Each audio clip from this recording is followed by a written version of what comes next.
వేసినాం వేసినాం కదా. అందులో ఒక పెద్ద నిమ్మకాయ సైజ్ అంతా చింతపండు వేద్దాం. వేసి చూపిస్తాను. చింతపండుని ఓన్లీ గింజలు, చింతపండులో ఉన్న గింజలు ఏమీ లేకుండా శుభ్రంగా చూసుకొని ఇది కడగానే అవసరం ఏం లేదు. శుభ్రంగా ఇంత చింతపండుని టమాటాలో వేసేయాలి. వేసేసి 50 minutes వరకు దీన్ని మగ్గించుకోవాలి. మగ్గిస్తే టమాటాలన్నీ గుజ్జుగా మెత్తగా అయిపోతాయి. అప్పుడు ఆయిల్ కొంచెం తేలినట్టు అవుతుంది. 15 minutes తర్వాత మళ్ళీ చూద్దాం ఫ్రెండ్స్. ఓకే, చిన్న దీన్ని తీసుకోవాలి. ఇప్పుడు టమాటా కొంచెం హీట్ అయింది కదా, ఇప్పుడే వేడవుతుంది కదా. అందులో కొంచెం చిటికెడు పసుపు వేయాలి. వేసే టిప్పు, టమాటా తొందర మగ్గుతుంది.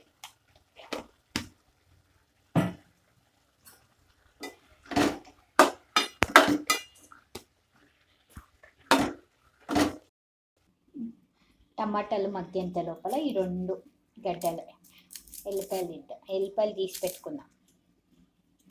ఓకే, ఇప్పుడు ఒకసారి మనం కలుపుకుందాం.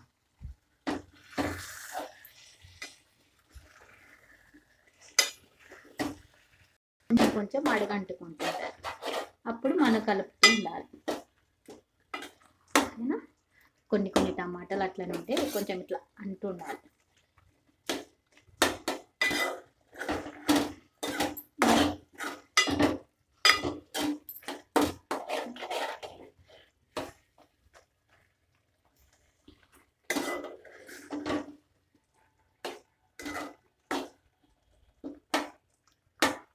ఇంకొంచెం సేపు మగ్గాలి.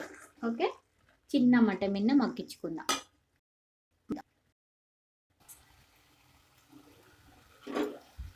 ఇంకొంచెం ఇంకో 5 minutes అయితే కొంచెం గట్టి పడుతుంది. అప్పుడు మనము స్టవ్ ఆఫ్ చేసుకొని చల్లారబెట్టుకోవాలి పచ్చడి.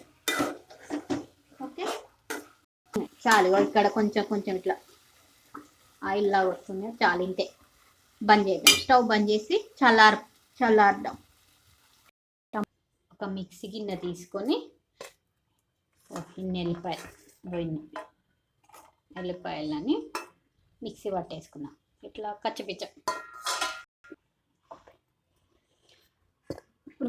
ఓపెన్ చేద్దాం. ఓకేనా, ఇట్లా కచ్చపిచ్చ ఉంటుంది కదా ఎల్లిపాయల ముద్ద. ఓకే,